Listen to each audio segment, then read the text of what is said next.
Vancouver es la isla costera más grande del occidente de América. Primero fue conocida como la Isla de Cuadra y posteriormente bautizada con su nombre actual. Ahora pertenece a la provincia canadiense de la Columbia Británica. Uno y otro nombre fueron asignados a este territorio en honor al encuentro que tuvieron en el siglo XVIII el oficial español Juan Francisco de la Bodega y el capitán inglés George Vancouver, pues ambos reclamaban la isla recién descubierta para sus respectivos reinos.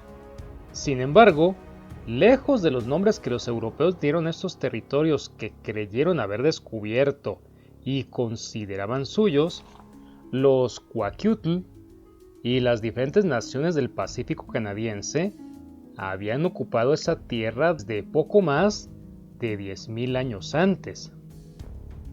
Para los Kwakiutl, el recuerdo de sus antepasados se transmitía de generación en generación de forma oral. Los ancianos representaban un grupo muy importante en la sociedad, pues eran el vínculo con su origen, su historia y su cultura. Los ancianos se comparaban con las raíces de los árboles, las cuales permanecían siempre fuertes. Los antepasados eran también raíces, y los vivos como si fueran árboles fuertes. Recibían el conocimiento por herencia. Es así que como actualmente los Kwakiutl aún recuerdan cómo se originó el mundo. Los Kwakiutl, al igual que otros grupos vecinos de la región, vivían de la pesca, la caza y la recolección de alimentos que encontraban fácilmente en su hábitat gracias a las bondades de un clima más o menos templado y húmedo casi todo el año. Los habitantes de esta región rara vez pasaban hambre porque gozaban de abundancia de alimentos. Las actividades diarias estaban divididas según el género. Las mujeres se quedaban en el hogar para trabajar la tierra, limpiar, cocinar y cuidar a los niños. Las tareas femeninas incluían la recolección de frambuesas en los bosques cercanos y el machacado de la corteza del cedro para confeccionar ropa. En cambio, los hombres fabricaban canoas para salir a pescar, iban de cacería y construían las casas. El diseño de las canoas que se utilizaban para la pesca formaban parte de un universo amplio. Por otro lado, las canoas funcionaban como símbolos de identidad para cada clan, pues eran labradas por artistas de las comunidades con asesoría de 2 ayudantes espirituales, quienes llevaban a cabo diferentes rituales durante todo el proceso, asegurando el éxito de la construcción y posteriormente su uso. Por otro lado, una vez finalizada la tarea, estos artefactos debían ser tratados con gran respeto, pues muchas veces servían para viajes espirituales. Los Kwakiutl eran conocidos por su gran habilidad para la pesca. Con la ayuda de sus canoas, lograban deslizarse con gran facilidad por corrientes y ríos que desembocaban en el mar. Entre las diversas especies que pescaban se encontraban el salmón, que se puede ver a la distancia debido a su brillante color anaranjado, y el aperlano, que es color plateado y tiene unos dientes tan grandes como los de los perros. Su sustento dependía de la pesca de estos y de otros animales marinos. El salmón era la base de su dieta y podía ser almacenado cuando se le salaba. evitando así que se pudriera la carne. También comerciaban con él. El aperlano tenía otras ventajas, porque su carne era tan grasosa que se podía obtener de ella un delicioso aceite para aderezar la comida. Además, la grasa de este animal también se utilizaba para elaborar velas, pues arde con facilidad. De ahí que se le conociera con el nombre de pez candela.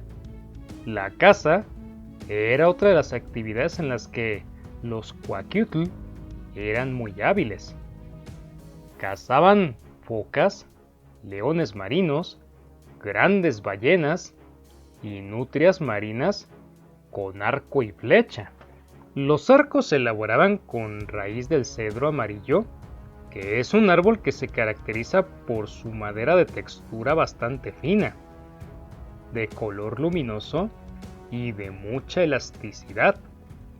La cuerda de los arcos se hacía con piel de venado o intestinos de oso.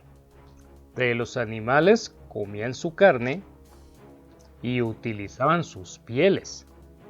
Si tenían buena fortuna, es probable que cazaran un animal grande. Un día de cacería necesitaba una buena planeación, porque se preparaban trampas para oso y emboscadas en lugares estratégicos. Una vez que el animal era localizado, con gran habilidad se le asustaba hasta dirigirlo a una trampa o a un lugar donde finalmente se le daba muerte. Los animales más impresionantes que cazaban los Coaquiutl eran los osos, que se distinguían por su ferocidad y bravura. Solían cazar osos negros y grizzlies. Ambos llevaban una vida tranquila y solitaria. No les gustaba ni siquiera la compañía de otros osos. Y pueden pesar hasta 500 kilos. Los Coaquiutl gustaban de pintar y tallar figuras de animales, pues creían que estos tenían poderes sobrenaturales y podían transformar el universo. Por este motivo las representaciones de osos, bisones, cuervos, pájaros de trueno, ballenas y salmones se ven con frecuencia en las máscaras, vestimentas para bailar y en los espectaculares tótem que aún se pueden apreciar afuera de las casas, en los fuertes y en los museos de los Coaquiutl. Este tipo de esculturas en madera son una de las obras artísticas más complejas que poseen los Coaquiutl, pues en ellas no solo se perciben bellos colores y hermosas figuras de animales, sino que también muestran la riqueza, el orgullo y el rango de las familias que las construyen. En las sociedades Coaquiutl, el rango que ocupan las familias era muy importante, porque determinaba, entre otras cosas, si en sus fiestas comunitarias llamadas Potlatch, que significa dar, debían llevar regalos para otras familias de nivel inferior, o si los recibían de aquellas de rango superior. Para todos los grupos que vivían en la costa del Pacífico, dar regalos y ofrecer banquetes era la principal actividad de su vida social. Con este tipo de fiestas que se planeaban hasta con un año de anticipación, se marcaban los ciclos vitales de las personas, es decir, los nacimientos, la pubertad, los matrimonios o la sucesión de algún jefe. En cada una de estas etapas de la vida se requería un intercambio de nombre, que era asignado en una ceremonia frente a todos los invitados. Los nuevos privilegios que se concedían a la persona en la nueva etapa de su vida se mostraban por medio de dádivas a todos los demás invitados. El festejo se celebraba con abundante comida, pieles, canoas, esclavos, corteza de cedro, platos y otros utensilios. además de bienes ceremoniales como salmón seco, aceite de ballena, manzanas silvestres y bayas. Muchas veces estaban acompañados de cantos, danzas y otras ceremonias espirituales para las cuales se usaban las máscaras de distintos animales. Para los Coaquiutl, el cambio de un estado a otro a lo largo de la vida de una persona y el nuevo nombre que recibía iniciaban cuando un bebé nacía y tomaba el nombre que le daban sus padres. Alrededor de un año después, recibían otro nombre y se le daban instrumentos de trabajo propios de su género. Como a los 11 o 12 años, se les asignaba un tercer nombre, pues ya era un joven, y así sucesivamente. Lo mismo sucedía con los nombramientos de los jefes Coaquiutl, pues cada vez que ascendían de rango, tenían que celebrar con un potlatch y cambiar de nombre. Y una vez que alcanzaban la distinción más alta, se convertían en administradores y custodios de la comunidad. Ellos decidían a quién debían distribuirse los bienes de la aldea. Las ceremonias de ascenso de rango permitían la distribución de la riqueza, pues las personas que se encontraban en el nivel más bajo podían adquirir muchas mercancías. Sin embargo, en el siglo XIX, el gobierno canadiense no logró entender el motivo de estos festejos y prohibió el potlatch, pues pensaban que no servía para nada y que era un desperdicio inmenso de recursos. A pesar de la prohibición, los miembros y los jefes de cada Coaquiutl continuaron festejando sus grandes banquetes en secreto hasta finales de la centuria pasada. En la costa pacífica de Norteamérica, en la península de Olimpia y en la isla de Vancouver, viven los Noka y los Macan, vecinos de los Coaquiutl. Estos pueblos fueron balleneros durante mucho tiempo. La época de caza de ballenas era durante la primavera, porque las ballenas migraban desde las playas de Baja California en el actual México, donde habían pasado el invierno, hacia el mar de Bering, frente a Alaska, a pasar el verano. Muchas veces los cazadores navegaban durante días enteros en el mar antes de hallar una ballena. En cuanto el arponero descubría una, no muy lejos, la señalaba a los demás y con gran esfuerzo remaban para alcanzarla. Siempre se aproximaban a la ballena por el costado izquierdo y trataban de hacer el menor ruido posible para que no se espantara. Cuando las canoas lograban alcanzarla, el cazador, ya dispuesto con su arpón y una lanza grande de madera con una punta de concha y de cuerno de alce, arrojaba sus instrumentos. Se acercaban con la canoa lo más posible, pues el arponero tenía que hundir con fuerza el arpón en el dorso de la ballena. En cuanto estaba en la posición adecuada, muy cerca de la aleta izquierda del animal, clavaba su arpón. Después de que se hería por primera vez a la ballena, las otras canoas se acercaban para atacarla también. El cetáceo, al darse cuenta de que había sido herido, se sumergía para escapar de sus enemigos. Sin embargo, los arpones estaban sujetos a cuerdas de cedro entrelazadas que tenían amarrados flotadores de piel de foca. A diferencia de los balleneros europeos, que nunca sueltan a las ballenas que han arponeado, los arponeros de esos pueblos soltaban las cuerdas de sus arpones. Sabían que era muy peligroso ser arrastrados por la ballena, ya que los podía llevar muy lejos o hundirlos junto con su canoa. Por eso quedaba libre, pero no se podía sumergir mucho porque los flotadores se lo impedían. Los cazadores perseguían a la ballena herida, guiados por los mismos flotadores que estaban pintados de rojo y negro para poder distinguirse a la distancia. Entonces solo tenían que esperar a que la ballena se agotara y se desangrara por las heridas. Mientras remaban, no dejaban de cantar canciones sagradas. Con ellas hacían que la ballena herida se dirigiera hacia la costa. Cuando la ballena había perdido mucha sangre, subía a la superficie para respirar. Entonces el bote principal se acercaba a ella y el arponero le clavaba una lanza cerca de la cola y le cortaba los tendones que la movían. Así impedían que la ballena volviese a sumergirse. Después de inmovilizarla, el principal arponero se acercaba a su cabeza y la remataba con una lanza de cuerno de alce.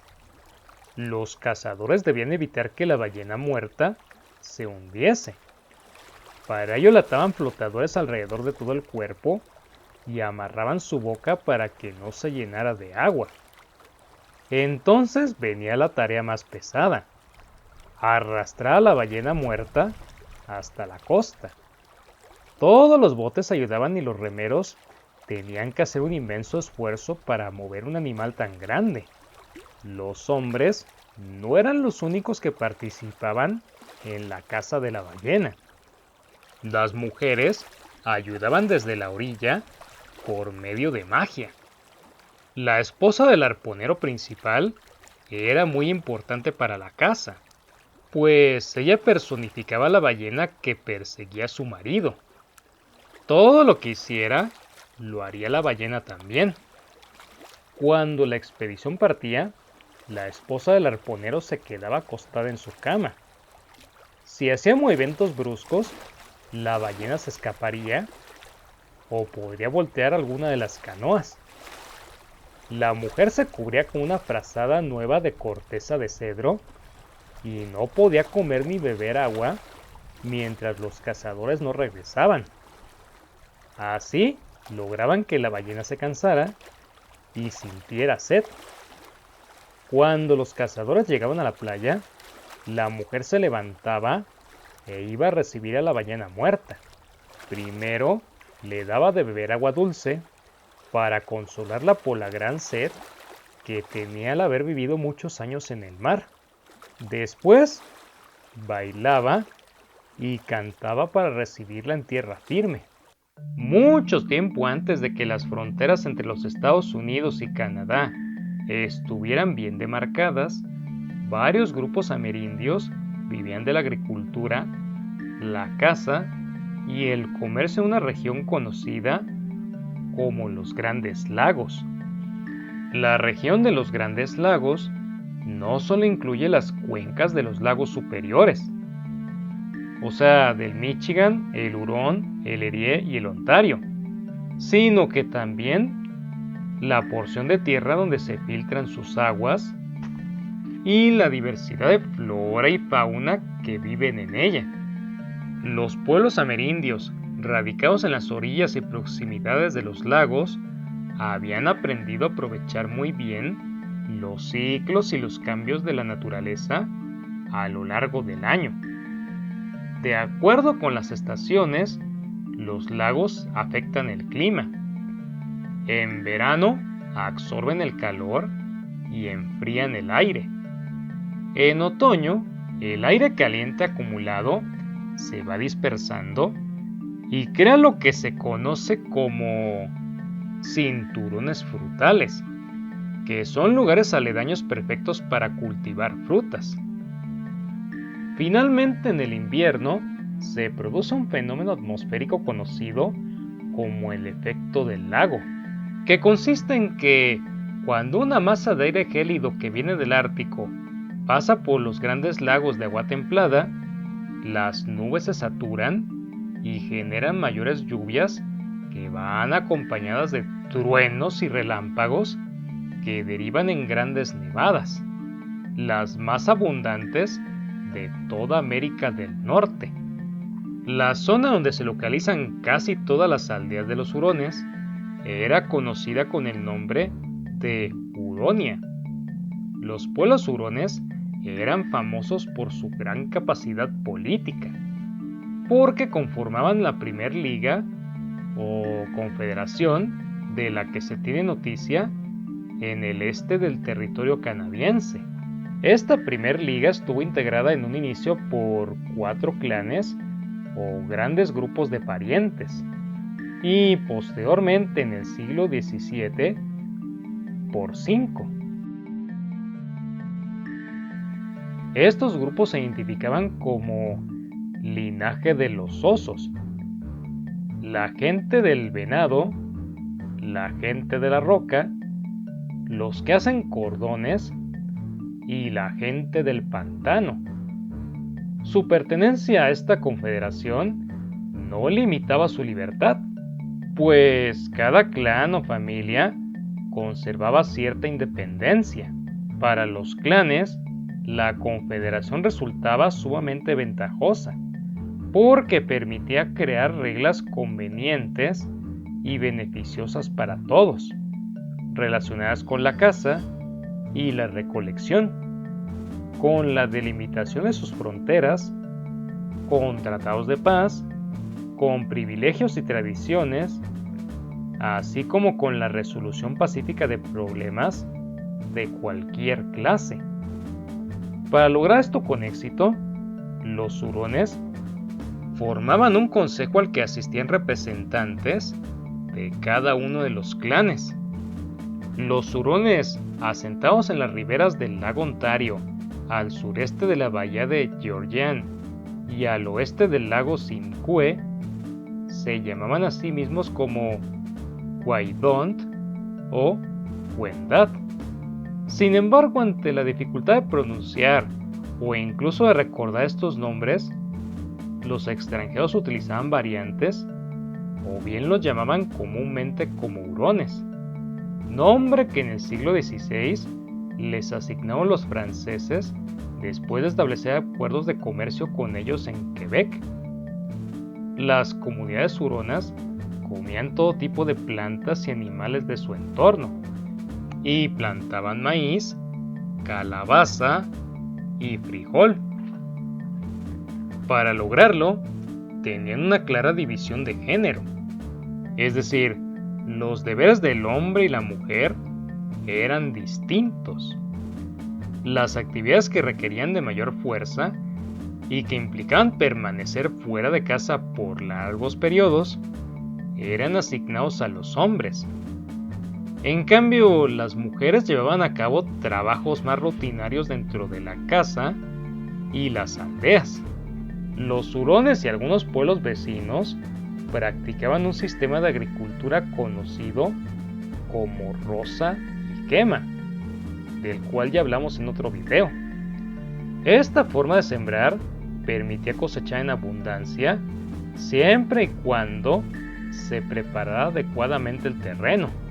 Este tipo de agricultura era transhumante, es decir, periódicamente las comunidades huronas se veían obligadas a emigrar a otro lugar y a abrir nuevos campos de cultivo en otras partes del bosque, debido a que era imposible utilizar el mismo terreno por periodos muy prolongados. Por lo tanto, los pueblos hurones se mudaban de casa cada 10 o 15 años, una vez que los recursos de la zona se les habían agotado. Los varones de la comunidad se encargaban de construir una nueva aldea. Esta tarea resultaba difícil, pues para llevarla a cabo primero necesitaban localizar un terreno grande que mostrara protección natural, con vista panorámica. Luego, el terreno debía encontrarse cerca de la orilla de los ríos, para facilitar hacia el transporte en canoa, aprovechar los recursos de los lagos y cultivar diferentes productos en las riberas. Una vez elegido el sitio adecuado, se construían las viviendas y senderos que comunicaban a una aldea con otra. Por lo general, las casas de las familias de los hurones hospedaban a varias familias y se construían en el verano. Se caracterizaban por ser muy altas y estrechas. en forma de rectángulos y eran fabricadas con corteza de cedro que cortaban simulando ladrillos. Estos se ataban a otros troncos de árboles jóvenes. Cada casa se dejaba a una distancia considerable para prevenir que, en caso de incendio, el fuego se expandiera. En los pueblos hurones no había animales domésticos, excepto perros, que engordaban para comérselos posteriormente. La mayor parte de la proteína que consumían provenía de la caza y de la pesca en los lagos. Si te gusta mi trabajo, por favor, suscríbete, activa las notificaciones y comparte el video con tus amigos. Eso es algo que me ayudaría bastante. Mi nombre es Ajay López y te deseo un día histórico.